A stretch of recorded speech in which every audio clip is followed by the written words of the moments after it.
ও রত্না, কি করছিস তুই? একটু আরাম করে চল। সবসময় শুধু এক জায়গা থেকে অন্য জায়গায় দৌড়াচ্ছিস। আমার কাছে একদম সময় নেই মা, মাস্টার শেফ শুরু হয়েছে। যদি আমি দেরি করি পুষ্পা তার জানালা বন্ধ করে দেবে এবং আমি টিভি দেখতে পারবো না। রত্নার রান্না করার খুব শখ ছিল। তাদের ছোট ঘরে টিভি ছিল না, তাই তিনি প্রতিদিন মাস্টার শেফ শুরু হওয়ার আগে প্রতিবেশীর জানালার বাইরে বসে টিভি দেখতেন। মা, আজ আমি নতুন একটি রেসিপি শিখেছি।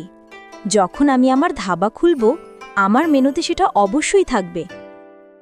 তার মা জানতেন যে রত্নার পরিবারের অবস্থা ঠিক নয়, তাই তিনি রত্নার স্বপ্নকে ভেঙে দিতে চাইছিলেন না। রত্নার স্বপ্ন ছিল একটি ধাবা খোলা। পরের দিন সকালে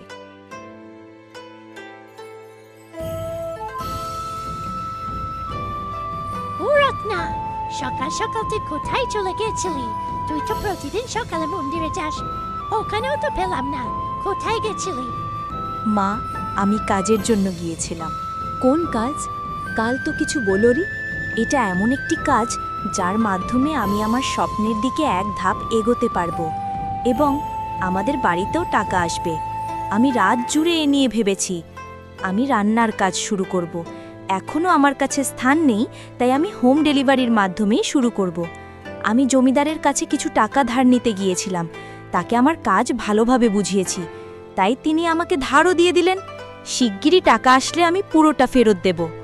ঘরে ঘরে গিয়ে খাবার ডেলিভারি দিবি, এইসব ঠিক আছে, কিন্তু তুই টাকা ধার নেওয়ার জন্য জমিদারের কাছে কেন গেছিলি? যদি কাজটা না হয় এবং তুমি ধাবা খুলতে না পারো? আরে মা, আমি ম্যানিফেস্ট করেছি। যতক্ষণ না আমি প্রতিদিন বলবো আমার ধাবা, রত্নের ধাবা, ততক্ষণ আমার ধাবা হবে না। আর শুরু তো ছোট কাজ থেকে হয়। আপনি নিজে বলেছিলেন কোনো কাজ ছোট বা বড় নয়। আর জমিদারকে কে ভয় পায়? আমি তোর উপর খুব গর্বিত, অনেক বড় হ। পরের দিন সকালে থেকে রত্না তাড়াতাড়ি উঠেই রান্না শুরু করলো এবং গলি গলি খাবার পৌঁছে দিতে লাগলো। কি কি আছে এই ঝুড়ির ভিতর? আপনি বলে আপনি কি খাবেন? আমার কাছে সব খাবার আছে। আজকে আমার শরীর খারাপ, রান্না করতে পারবো না নে। তুমি 5 জনের খাবার আমার দাও।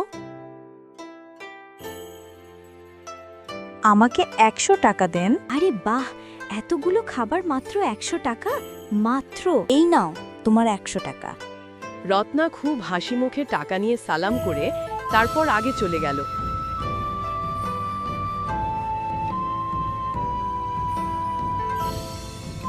এভাবেই বিকাল হয়ে গেল আর অন্ধকার হয়ে গেল। আজকে তুই অনেক ক্লান্ত হয়ে গেছিস, তাই না? না মা, এই ক্লান্ত তো কিছুই না। এই দেখো আজ আমি কত টাকা কামিয়েছি। এভাবে আস্তে আস্তে টাকা গুছিয়ে একদিন অবশ্য ধাবা খুলব।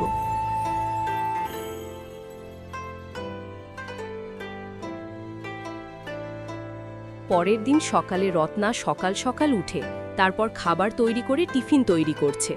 আজকে অনেক টাকা ইনকাম করেছে আর এইভাবে কিছুদিন কেটে গেল। মা, আজ বড় 1 মাস হয়ে গেছে আমার ছোট্ট বিজনেসটা। ও দেখো না, আজকে টাকা জমিদারকে ফেরত দিয়ে দেব। এত তাড়াতাড়ি ভালোভাবে চিন্তা করেছিলাম না। বেটা, এইভাবে আগে বড় হবা। তারপর রত্না জমিদারের টাকা ফেরত দিতে চলে গেল।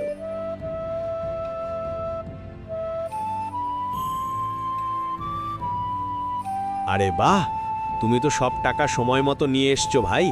হ্যাঁ, তুমি তো অনেক হুঁশিয়ার মেয়ে তো। আর তুমি অনেক সুন্দরীও। কি বলতে চাচ্ছেন আপনি? আমি আপনার কাছ থেকে টাকা নিছি আর এখন ফেরত দিতে এসেছি। টাকা নেন, আমার বাড়ি যেতে হবে। আরে এখনই তো আসলে আর এখনই চলে যাবা? আরে আমার সাথে বসে চা তো খেয়ে যাও। না না, আমার সময় নিয়ে আমার যেতে হবে। জমিদার রত্নার হাত ধরেন আর রত্নার তখন অনেক রাগ হয় আর তখন রত্না জমিদারের গালে অনেক জোরে চড় মারে। আরে আরে, তুমি তো রাগলে কেন? চলো তোমার সাথে সোজা সাপটা কথা বলি। আমার পেঁচায় কথা কর পছন্দ করি না। তুমি অনেক সুন্দর, এই জন্যই তোমার বিয়ে করতে চাই আমি। হ্যাঁ। আরে আরে, আপনার কি মাথা নষ্ট হয়ে গেছে নাকি? কমসে কম আপার বয়সটা তো দেখে কথা বলেন। আরে ভালোবাসার কোনো বয়স হয় নাকি? হ্যাঁ, আর আমি তোমাকে ভালোবেসে ফেলেছি। হ্যাঁ। জমিদারের এই কথা রত্না কোনো জবাব না দিয়ে টাকা রেখে ওখান থেকে চলে যায়। জমিদার এবারও গুন্ডা ছিল, রত্নার মা যাতে ঘাবড়ে না যায় এই জন্য ও ভেবে নিয়েছিল এই কথা ওর মায়ের কাছে বলবে না। ও মনে মনে বকবক করতে করতে বাড়ির দিকে যাচ্ছিল।